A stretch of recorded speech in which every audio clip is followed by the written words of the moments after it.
धाम के जो मुख्य पड़ाव में संगम भी यहाँ पे मौजूद है। उसके अलावा भगवान रुद्र, भगवान भोलेनाथ की भी ये नगरी है और नारद की तपस्थली है। यहाँ पे हम आज मौजूद हैं और यहाँ पे चलते चलते बहुत सारी चीज़ें हम आपको जैसे बन पड़ रहा है दिखा रहे हैं। और आजकल चूँकि पहाड़ों में चुनावी समर भी चल रहा है, अभी केदारनाथ विधानसभा उपचुनाव के निपटने के बाद ही यहाँ पे नगर निकाय के चुनाव शुरू हो चुके हैं, प्रचार अभियान चल रहा है। और उसके अलावा यहाँ पे उसके बाद त्रिस्तरीय पंचायत चुनाव भी उत्तराखंड के पहाड़ी क्षेत्रों में होंगे जल्दी ही। तो इसमें चुनावी वादे हैं, इरादे हैं, सहमत है और सत्ता सियासत भी हैं, संकल्प विकल्प भी हैं। और संकल्प विकल्पों के बीच, तमाम चुनावी वादों के बीच और वादे इरादे जो होते हैं, चुनावी प्रचार प्रसार, उसके बीच आम आदमी कहाँ खड़ा रह जाता है, ये बड़ी सोचने वाली बात है। क्योंकि अधिकांश जो बातें निकल के आती हैं कि आज़ादी के कई सालों के बाद भी शायद जो विसंगतियां थी वो कुछ कम हुई हैं, लेकिन कहीं नई विसंगतियां पैदा हुई हैं और विसंगतियां और तमाम चुनौतियां, समस्याएं बढ़ते बढ़ते लंबी फेरिस्त हो गई। तो आज हम जिस मुकाम पे खड़े हैं वो 1947 में जितनी समस्याएं थी उससे कई समस्याएं सॉल्ट आउट हुई। तो उसकी जगह नई नई समस्याओं ने नए नए रूप में, वो चाहे बुनियादी ढांचे से जुड़ी हो, चाहे बुनियादी सुविधाओं और सेवाओं से जुड़ी हो, आम आदमी की रोजमर्रा से जुड़ी हो, तो इन तमाम चीज़ों के बीच चुनावी जो संगनाद है, बिगुल है, उसके बीच आम आदमी कहाँ खड़ा है। तो चाय पे चर्चा चूंकि खास रहती है शाम को, तो चाय पे चर्चा पे आज हम मौजूद हैं जनपद रुद्रप्रयाग में। और हमारे साथ मौजूद हैं मनमोहन जी शुक्ला, जो कि यहाँ के प्रतिष्ठित व्यापारी भी हैं और तकरीबन 3 दशकों से वो यहाँ पे निरंतर रहे हैं। उन्होंने यहाँ की तमाम चीज़ों को देखा है, परखा है, समझा है। तो उन्हीं से हम बात करेंगे कि आखिर तमाम चुनावी जो सत्ता सियासतें बदलती हैं, प्रत्याशी आते हैं, जीतते हैं और उसके बाद आते हैं, चले जाते हैं, लेकिन आम आदमी कहाँ खड़ा है और आम आदमी के कौन से मुद्दे ऐसे रह जाते हैं कि जिन पे अमल होना चाहिए और नहीं हो पाता है।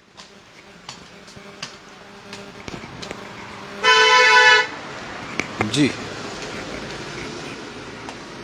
कौन से ऐसे मुद्दे हैं जो कि चुनाव में भी रहते हैं, लेकिन चुनावों के जीतने के बाद उन मुद्दों पे शायद बात ही नहीं होती है, या मुद्दे ही गायब हो जाते हैं, या जो प्रत्याशी जीतते हैं वही गायब हो जाते हैं? देखिए, सबसे पहले मैं आपका चैनल का जो है धन्यवाद करता हूं कि आप चलते चलते रुद्रप्रयाग में जो है रुके हैं आप यहाँ पे, और आप यहाँ पे राजनीति का जो समीकरण है उसको जानने के लिए आप मेरे पास भी आए। देखिए, सबसे पहली बात यह है कि जब हम लोग स्कूल में पढ़ा करते थे, सबसे पहले 1984 में संस्कृत महाविद्यालय में मैं पढ़ता था, अध्ययनरत था वहाँ पे। उसके बाद इंटर कॉलेज में पढ़ाई शुरू हुई। और उस दौरान से जो सबसे पहले यहाँ पे नगर पंचायत हुआ करती थी, नगर पंचायत हुआ करती थी। उसमें श्री नीलानंद भट्ट जी यहाँ पे चेयरमैन हुआ करते थे। और उस दौरान का ये था कि नगर पंचायत में पर्याप्त जो है बजट नहीं आया करता था। स्थानीय जो हमारे जो पैसा आता था वो कम आता था यहाँ पे, लेकिन किसी तरीके से जो है नगर पंचायत चला करती थी। सरकार के द्वारा इतना जो है पैसा नहीं दिया जाता था। लेकिन उसके बाद जब नगर पालिका यहाँ पे बनी तो नगर पालिका में पर्याप्त पैसा आया। राजनीतिक दल में एक से एक महान नेता यहाँ पे हमारे पास आए यहाँ पे, और कितने ही चेयरमैन यहाँ पे आए लेकिन रुद्रप्रयाग जस का तस रहा। उसके बाद फिर जैसे जैसे प्रकृति शुरू हुई तो थोड़ा बहुत विकास हुआ है, ऐसे नहीं कि हम नहीं कह सकते कि नहीं हुआ है। तो विकास में जो है, अब आप ये लगा लो कि इंटर कॉलेज की जो रोड बनी है, जो बढ़िया बनी है, रुद्रप्रयाग नगर में बना है। लेकिन नगर निकाय और नगर पंचायत या नगर निगम के जो जब कार्यकाल समाप्त होने के बाद इसकी जो प्रशासन की जो है बागडोर जो है प्रशासन के पास चली गई थी जब, तो उसके बाद जो है कहीं कहीं जो अधिकारी जैसे जिलाधिकारी महोदय के पास जो है इनके यहाँ पे बागडोर गई है, तो रुद्रप्रयाग का एक थोड़ा सा नक्शा ही कुछ चेंज हो गया है। अब इस दौरान जितने भी हमारे पास नगर पालिका अध्यक्ष आए हैं तो उन्होंने जो है नगर पालिका की नई बिल्डिंग बनाई है तो नदी के किनारे बना दी, जिसमें वहाँ पे आपने देखा होगा कि 2013 में जो है बाढ़ में जो है काफ़ी उनका भी नुकसान हुआ, अगल बगल वालों का भी नुकसान हुआ है। लेकिन जो है इन लोगों ने जो है रुद्रप्रयाग की ओर विशेष ध्यान नहीं दिया है। अब जो मानवत जो सभासद जिस गली का है उसने उसी पे ध्यान दिया, दूसरी तरफ उसने ध्यान नहीं दिया।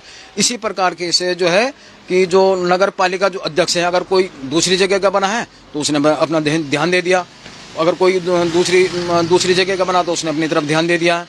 तो अब रुद्रप्रयाग की ये सबसे बड़ी विडंबना ये रही है कि यहाँ पर हमेशा जो है जिसकी सरकार रही है उसका जो है चेयरमैन बहुत कम बन पाता है, बहुत कम बन पाता है। ये पता नहीं क्या एक सहयोग कहा जा सकता है, क्या कहा जा सकता है, तो भगवान ही मालिक है। लेकिन है कि इस समय जैसे अब सरकारें हैं, बीजेपी की है, केंद्र में है, राज्य में है, तो अगर राज्य का ही अगर उसी से संबंधित अगर जो विकास का जो मुद्दा है उसी से संबंधित अगर अपना चेयरमैन आएगा तो हो सकता है विकास हो भी सकता है। और फिर अगर माना बात अपोजिट जनता ने जो है अपोजिट मतदान कर दिया कि सरकार उसकी है और चेयरमैन दूसरा आ गया तो उसमें फिर दिक्कत पैदा हो जाती है। अब देखिए इतने सारे चेयरमैन आए गए, लेकिन इसका एक जागता उदाहरण यह है कि रुद्रप्रयाग में जब ये कार्यकाल इनका जो समाप्त हुआ है, नगर पालिका या नगर पंचायत जो भी और नगर निगम का, तो इसमें अधिकारी द्वारा जो है अपने बुद्धि विवेक से जो काम किया जाता है वो एक सराहनीय कार्य होता है। रुद्रप्रयाग जो जिलाधिकारी हैं रुद्रप्रयाग महोदय, उनके द्वारा इतना अच्छा कार्य रुद्रप्रयाग में किया गया है कि सड़कों की साफ सफाई पे उनके द्वारा विशेष एक फोकस डाला गया है। रुद्रप्रयाग में नाली नहीं थी, देखो तो रुद्रप्रयाग में चलना एक बहुत मुसीबत का काम था, तो ये नाली भी देखो सामने जो है बन के तैयार हो चुकी है। पुल में इतनी बड़ी समस्या थी, जल संस्थान के वहाँ पे पाइप थे, वो पाइपों को जिलाधिकारी द्वारा हटाया गया है वहाँ पे। उसके बगल में जो झुग्गी झोपड़ी थी वहाँ पे पूरी जो है मतलब अब जो एक गाड़ी बड़ी गाड़ी जो है खड़ी हो सकती है और वो सफाई की गई है। पल्ली पार ऐसे ही पुल पार में जो है आपके दाहिनी तरफ जो है जो विकास भवन में जाने वाला रास्ता है उसकी तरफ भी बहुत अच्छा जो पार्किंग बनाया गया है स्कूटरी वगैरह खड़े करने के लिए। तो अगर इसी प्रकार से अगर हमारे जो नगर पालिका अध्यक्ष हैं इन चीज़ों पर अगर फोकस करते हैं तो ये बड़ी अच्छी उपलब्धि है। अब वो क्या कहते हैं, चुनाव जीतने के बाद 6 महीना तक तो इधर उधर घूमते रहते हैं, नया कोई चेयरमैन आएगा तो उसको फिर समझने में टाइम लगेगा। तो इसलिए जो है जो मेरा कहने का मतलब है जो भी नगर में अध्यक्ष पद पे काबिज होगा उसको सबसे पहले व्यापारियों की समस्या, जगह जगह जो छोटी पार्किंग की जहाँ पे व्यवस्था हो सकती है आप उसको ढूंढें कि कहाँ पे 4 गाड़ी की एक पार्किंग हो सकती है। और ये जो है मेन जो है सुलभ शौचालय, बाहर से ग्रामीण से जो मार्केट हमारा जो बसा हुआ है यहाँ पे वो ग्रामीण दृष्टि से बड़ा महत्वपूर्ण लगता है। गांव की जो महिलाएं पुरुष जो भी आते हैं, अभी आप लगा लो कि बस अड्डे से लेके डाट पुल से लेके और सीधे उसके बाद मकड़ी बाजार में शौचालय है, बीच में कहीं नहीं है। किन्हीं लोगों को पता नहीं, सीधे साधे लोग हैं। अब वो यहाँ पे 2 सुलभ शौचालय माननीय जिलाधिकारी जी के द्वारा बनाए भी गए हैं, लेकिन इस सीधे साधे लोगों को इतना पता ही नहीं कि ये सुलभ शौचालय है, तो जो है उनको बड़ी दिक्कत है। इसलिए छोटे छोटे शौचालय भी जो है पेशाब घर वगैरह जो है बना देनी चाहिए जहाँ पे जगह उचित मिलती है। नहीं मिले तो बात अलग है, लेकिन तब कुछ ना कुछ तो इसमें बहुत ज़रूरी है, जागरूक होना चाहिए। तो ग्रामीण क्षेत्र होने के कारण जो हमारा जो मार्केट जो लगाव जुड़ा हुआ है ना, तो उसमें जो है जो नया जिला हमारा जो नगर पंचायत अध्यक्ष यहाँ पे काबिज होगा, मेरी उनसे यही प्रार्थना है कि वो पर्याप्त यहाँ पे दुकानदारों की समस्याओं का निदान करें और सुलभ शौचालय और मात्रा में बनाए जाए। प्लस जो पार्किंग है, पार्किंग की व्यवस्था जो है बहुत ज़्यादा जो है नहीं है यहाँ पे, इसलिए छोटी छोटी जगह जो उनको कवरेज की जाए उनको। दूसरा क्या है, कोई अगर बुजुर्ग महिला उतर रही है, कोई स्टेट बैंक में काम करने से आ रहा है, तो पीछे से तब तक पुलिस का जो हॉर्न बज जाता है। पुलिस में जो ड्राइवर हैं उनको ये पता नहीं कि सामने देखो महिला उतर रही है, बुजुर्ग महिला उतर रही है, बीमार उतर रहे हैं, वो इतने जोर से चिल्लाने लग जाते हैं कि वो जो है हड़बड़ाहट में गिर जाते हैं कितनी बार। तो थोड़ा उन लोगों को भी ध्यान देना चाहिए कि भाई ये हो सकता है हमारे परिवार का नहीं भी है, तो आप समाज की सेवा करने आए हैं ना आप, तो आप थोड़ा सा देखिए समाज में कैसे करना चाह रहे हैं। हम तो यहाँ से देखते रहते हैं, हमारी पुलिस पे भी नजर रहती है कि ये पुलिस का कर्मचारी अधिकारी कैसे काम कर रहा है बताओ यहाँ पे। तो उनको ये पता नहीं होता है कि भाई हो सकता है अगर अच्छा उनको अगर कोई चीज़ खरीदारी करनी होगी तो वो भी सड़क में गाड़ी खड़ी कर देंगे। उनको अगर बोला जाएगा तो फिर आप पता ही है, फिर तो भगवान है यहाँ के फिर। तो इसलिए मेरा जो है जो भी जिला जो भी यहाँ पे आए और अध्यक्ष की जो पद पे बैठे वो अच्छी तरह से साफ सुथरी राजनीति करे और पर्याप्त जो है व्यवस्था यहाँ पे बनाए रखे। तो दोस्तों सुना आपने, शुक्ला जी ने कहा कि जो भी जाते हैं सत्ता सियासत में वो व्यक्तिगत संकीर्ण, क्षुद्र और कुत्सित स्वार्थों की राजनीति के बजाय सामुदायिक मुद्दों पे, सार्वजनिक हितों पे, संगठनात्मक हितों पे और मुद्दों पे राजनीति करें, उसे ही स्वस्थ और प्रगतिशील राजनीति कहा जा सकता है। और मुद्दे कई हैं, उसको चिकित्सा स्वास्थ्य के भी हैं, साफ सफाई से, शौचालय से जुड़े मुद्दे भी हैं, वो सीवेज ट्रीटमेंट से जुड़े हुए मुद्दे हैं, वो सड़क परिवहन से भी जुड़े मुद्दे हैं, तो पार्किंग की अव्यवस्था से जुड़े हुए मुद्दे भी हैं और पेयजल से जुड़े हुए तमाम जो मुद्दे की मैं बता रहा था कि आज़ादी के बाद साल दर साल, आजकल परसों में बरसों बीत गए, लेकिन कुछ मुद्दे समाधान की दिशा में बढ़ते गए, तो नए नए मुद्दे पैदा होते गए और उनके समाधान के लिए ऐसे नहीं है कि कोशिशें नहीं की गई, कोशिशें की गई, लेकिन जो तमाम उसमें जो भी कार्य योजनाएं बनाई गई, कार्य योजनाओं के क्रियान्वयन जो किया गया वो प्रभावी और दूरगामी रूप से एक बेहतर कार्य योजना नहीं बनाई गई, या कह सकते हैं कि उसमें उस ढंग से उसका प्रबंधन, क्रियान्वयन या उसका जो निर्धारण है वो उस रूप में विभिन्न स्तरों पे विभिन्न माध्यमों के द्वारा नहीं हो पाया जैसे होना चाहिए था। इसका मतलब ये है कि जो गुणवत्ता के मानक हैं, जो कार्य किए गए वो गुणवत्ता के मानकों पे, या जो विकास के ये मानक हैं या विकास और गुणवत्ता की कसौटी है, उसमें कहीं ना कहीं वो खरे नहीं उतर पाए। यही कारण है कि कोई भी निर्माण कार्य, अब तो आपने देखा होगा, कभी पार्किंग ढह रही है पूरी ही नहीं हुई, कभी पुल का निर्माण ही पूरा नहीं हुआ, वो ढह रहे हैं, जबकि अंग्रेजों के समय के यहाँ पे निर्माण कार्य अभी भी बरकरार हैं। भारत की बात करें, वो हावड़ा ब्रिज से लेकर और यहाँ पे झूला पुल अंग्रेजों के जमाने के बहुत सारे हैं, अन्य भी निर्माण कार्य हैं, डाक बंगले तक अभी तक तमाम भूकंप वगैरह सहने के बावजूद आज भी वो यथावत खड़े हैं। लेकिन ये कमोबेश सिर्फ रुद्रप्रयाग जनपद की समस्या नहीं है, जो तमाम क्षेत्रों में तमाम योजनाओं के, वो किसी भी क्षेत्र की हो, वो पेयजल से जुड़ी हो या बुनियादी सड़क संपर्क मार्गों से जुड़ी हो, सड़क परिवहन से जुड़ी हो, स्वच्छता, साफ सफाई और शौचालय से जुड़ा हुआ मुद्दा हो, या शिक्षा से जुड़े हुए मुद्दे हों, उन पे काम तो हुआ है, लेकिन कहते हैं कि काम कोई जो गुणवत्ता है, जो मानक हैं, उसकी कसौटी पे शायद वो काम खरे नहीं उतर पाए हैं। तो आम जनता से क्या गुजारिश आप करना चाहेंगे, क्या अनुरोध है आम जनता से भी, जनता जनार्दन से भी, क्योंकि बदलाव तो जनता जनार्दन को ही करना पड़ेगा और उसके लिए उनको एकजुट एक मत होकर एक मंच पे आना ही पड़ेगा, अपने व्यक्तिगत मुद्दों को छोड़ के सार्वजनिक और संगठनात्मक मुद्दों को। तो आम जनता के लिए क्या संदेश है, और साथ में जो प्रत्याशी तमाम उठे हैं उनके लिए क्या कहना चाहेंगे आप, कि क्या करें वो ऐसे कि मिलजुल के एक नई दिशा में और स्वस्थ और प्रगतिशील संबंध स्थापित करके विकास के नए ऊंचे और गुणवत्तापूर्ण सोपानों को प्राप्त करें? देखिए, आपने बहुत अच्छा प्रश्न किया है, और इससे पहले मैं आपको एक चीज और बता देता हूं कि शिक्षा के क्षेत्र में जो है रुद्रप्रयाग नगर, जनपद तो है ही, लेकिन रुद्रप्रयाग नगर की जो व्यवस्था है बहुत ही बदहाल है।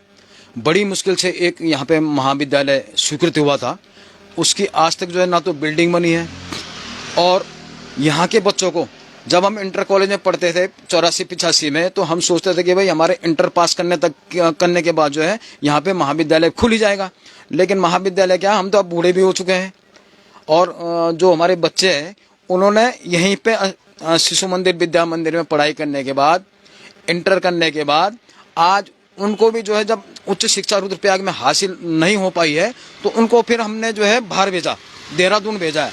लोगों की ये बड़ी समस्या है।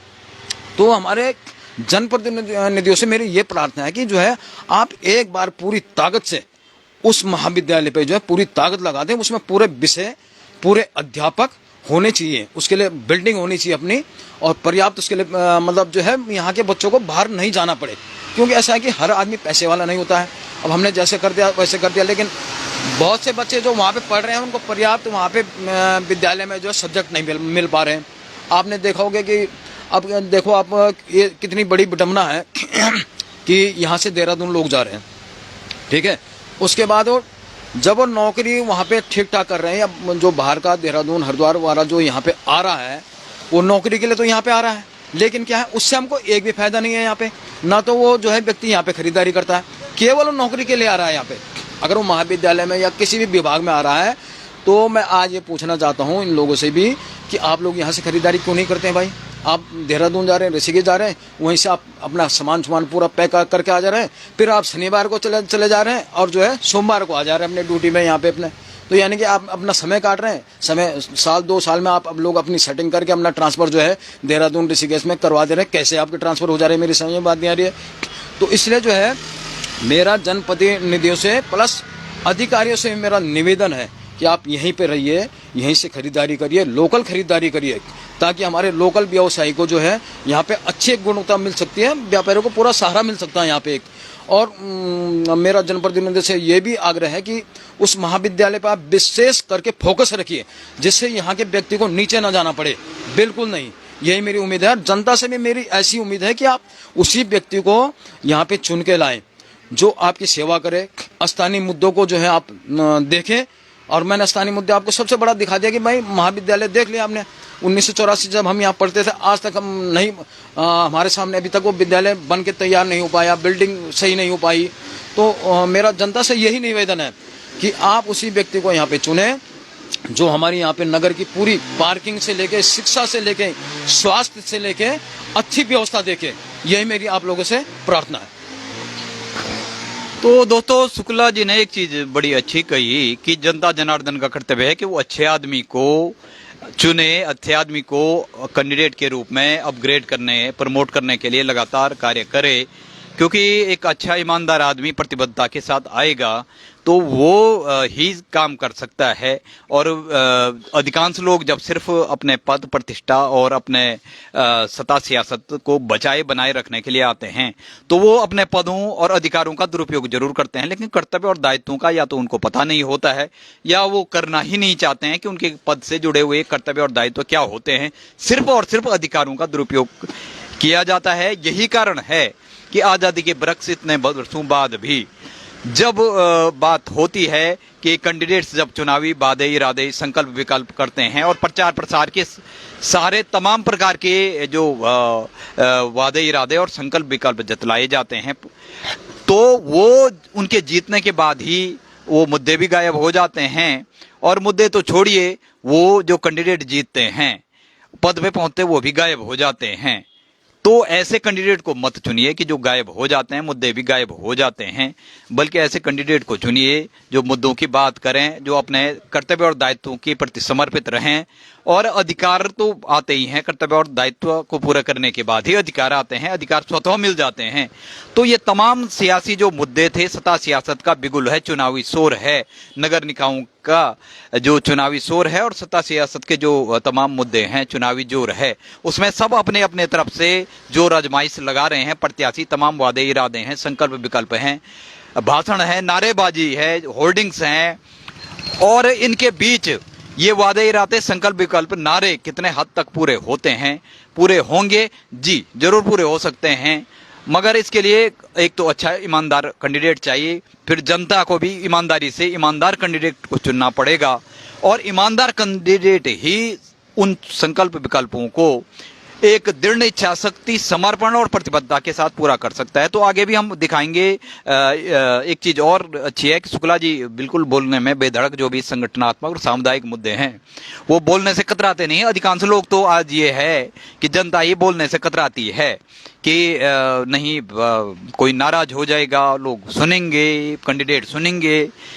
तो ये जो इन्होंने तमाम मुद्दों पर डिस्कस हुआ वो एक आदमी का मुद्दा नहीं है, एक परिवार का मुद्दा नहीं है जी, वो सभी लोगों का, सभी परिवारों का और सभी जगहों का, कमोबेश हर भारतीय का, हर क्षेत्र का और सभी लोगों का संगठनात्मक और सामुदायिक मुद्दे हैं। और जहां पर संगठनात्मक और सामुदायिक मुद्दे आते हैं वहां पे चाहे नगर निकाय हो, शासन प्रशासन हो, कार्यपालिका, व्यवस्थापिका, न्यायपालिका हो, उसको स्थानीय जो स्वशासन के जो स्तंभ होते हैं उनमें नगर पालिकाएं, नगर पंचायतें और पंचायती राज व्यवस्था भी आती है। तो इन सब को परस्पर बेहतर समन्वय के साथ, संवाद के साथ और बेहतर तालमेल के साथ आगे बढ़ना पड़ेगा, क्योंकि लोकतंत्र का जो पहिया है, लोकतंत्र की गाड़ी है, उसके कहीं पहिए होते हैं, 4-5 तो होते ही हैं। उसमें जनता भी होती है, उसमें कार्यपालिका, न्यायपालिका, व्यवस्थापिका भी होती है, उसमें पत्रकारिता भी होती है। ये स्तंभ माने जाते हैं। और जब ये सब लोग आपस में संगठनात्मक और सामुदायिक मुद्दों पे आपस में मेलजोल के साथ, चाहे विभिन्न स्तरों, विभिन्न माध्यमों के द्वारा एकजुट, एक मत और होंगे, एक मंच पे आएंगे, तभी ये लोकतंत्र की जो गाड़ी है वो सही ढंग से आगे बढ़ पाएगी और एक सच्चे, सही और समग्र लोकतंत्र, संविधान और आज़ादी के मतलब मायने समझ में आएंगे और वो मूर्त रूप धारण करेंगे। हमारे संवैधानिक मूल्य क्या हैं, संवैधानिक कर्तव्य क्या हैं और लोकतांत्रिक मूल्य और लोकतांत्रिक कर्तव्य क्या हैं, ये भी हम समझ पाएंगे। और लोकतंत्र और संविधान को नई ऊंचाइयों पे पहुंचाने में हम सभी का योगदान अहम है। उसमें आप सभी देशवासियों का, क्षेत्रवासियों का भी योगदान है, तो उसमें शासन प्रशासन का भी सभी का आपस में योगदान है। तो इसलिए बेहतर आपस में संवादहीनता की स्थिति न रखें, संवाद बनाएं, आपस में समन्वय रखें, मुद्दों पे बात करें, नीतिगत मुद्दों पे। व्यक्तिगत आरोप प्रत्यारोप, व्यक्तिगत आक्षेप लगाने के बजाय मुद्दों पे बात की जाए और स्वस्थ और प्रगतिशील चर्चा की जाए, तो निश्चित रूप से हम भारत को एक नई ऊंचाइयों पे, भारतीय लोकतंत्र को और लोकतांत्रिक मूल्यों को नई ऊंचाइयों पे पहुंचाने में सक्षम होंगे। और इस वादे के साथ कि आज अभी रुद्रप्रयाग मार्केट में अप्रत्याशित रूप से शुक्ला जी से पहले भी मुलाकात हुई थी, इस बार भी मुलाकात हुई। और रुद्रप्रयाग ये जिला मुख्यालय का थोड़ा हम बाहर का भी आपको दृश्य दिखा दे सकते हैं चलते चलते, क्योंकि मकर संक्रांति का भी आज अवसर रहा। यहाँ पे बहुत अच्छे वो हुए, हमने गंगा स्नान किया बहुत सालों के बाद संगम पे। और ये देखिए आप, जैसे जैसे शाम ढल रही है वैसे वैसे लोग भी अपने घरों पे, क्योंकि शीत लहर भी है, तो लोग अपने घरों को जा रहे हैं। लेकिन एक समय ऐसा भी था जब यहाँ जिला मुख्यालय पे रात 9 बजे तक, जी रात 9 बजे तक बहुत भीड़ भड़ाका रहता था। लेकिन अब चूंकि सभी क्षेत्रों तक रोड पहुंच चुकी हैं, ऑनलाइन और सोशल मीडिया का दौर ज़्यादा हो चुका है, इसलिए लोग शायद दिन में रहते हैं लेकिन शाम के ढलते ही। हालांकि गर्मियों में और यात्रा सीजन में यहाँ पे भरपूर रौनक रहती है, रहनी भी चाहिए बल्कि बढ़नी चाहिए। और उसके लिए अगर यहाँ पे सुविधाएं हों तो ये पर्यटन तीर्थाटन का प्रमुख पड़ाव बन सकता है ही, बन सकता क्या है ही, ये पर्यटन तीर्थाटन का प्रमुख पड़ाव है ही। बस इसको सजाना है, संवारना है। इसके लिए जैसे शुक्ला जी से भी डिस्कस हुआ, पार्किंग की व्यवस्था हो, पार्क बनाए जाए यहाँ पे पर्यटकों को बैठने के लिए, सुस्ताने के लिए। और मंदिर भी जो यहाँ पे तमाम हैं, महाविद्यालय है, मंदिर है, और भी गंगा घाट है, तटबंध है। यहाँ पे गंगा आरती की शुरुआत की जा सकती है विधिवत ढंग से, तटबंध बनाए जा सकते हैं, गंगा घाट पक्के बनाए जा सकते हैं। और ये पर्यटन तीर्थाटन के रूप में भी और व्यावसायिक रूप से भी बेहद महत्वपूर्ण क्षेत्र हो सकता है। तो आप सभी लोगों का हमसे जुड़ने के लिए बहुत बहुत शुक्रिया, बहुत बहुत धन्यवाद। जय हिंद, जय भारत, वंदे मातरम, जय उत्तराखंड और जय श्री केदार, जय बद्री विशाल, जय माँ गंगा, जय यमुना के साथ आप सभी लोग इस हसीन और दिलकश और इस सफरनामा में हमारे साथ बने रहिए। बहुत बहुत शुक्रिया, नमस्कार, फिर मिलते हैं जल्द।